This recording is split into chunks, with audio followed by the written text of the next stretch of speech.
Finally, after 2 years of delays, Kimberly Singler has been extradited back to the U.S. to face justice.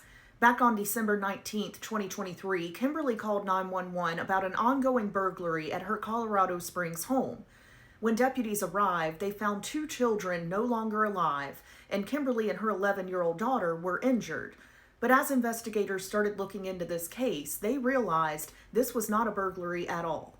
The children found in the home that day were 9-year-old Elianna Singler and 7-year-old Aden Singler. Kimberly and the father of these children had been going through a very ugly custody battle for years. Kimberly was actually supposed to drop the kids off with their father for the holidays just days before this happened, but she didn't do that, and their father never got to see them again.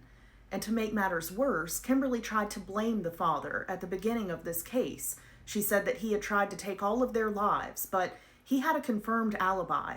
He was driving a truck that had a GPS tracking device on it, and that confirmed he was 80 miles away when this happened. Investigators kept looking into this case because they had already determined this was not a burglary, this was not the father, so what is really going on here? Well, part of what they did was speak to the surviving 11-year-old child that was found. They haven't said publicly what she said, but it at least in part led to an arrest warrant being issued for Kimberly Singler. But by the time that arrest warrant was issued, she had already fled the U.S., and she was found in London, England in late December 2023. Once she was located in London, a 2-year extradition battle started between the UK and the U.S.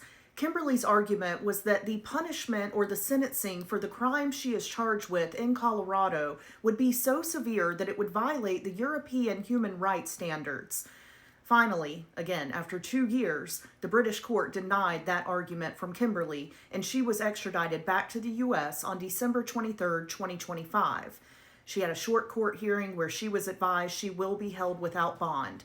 She is facing multiple felony charges, including 2 counts of first-degree murder, attempted first-degree murder, child abuse, and assault.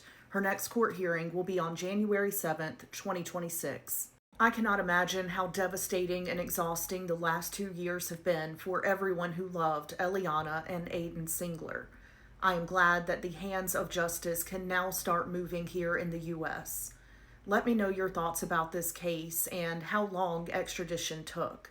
And most importantly, rest in peace to Elianna and Aden.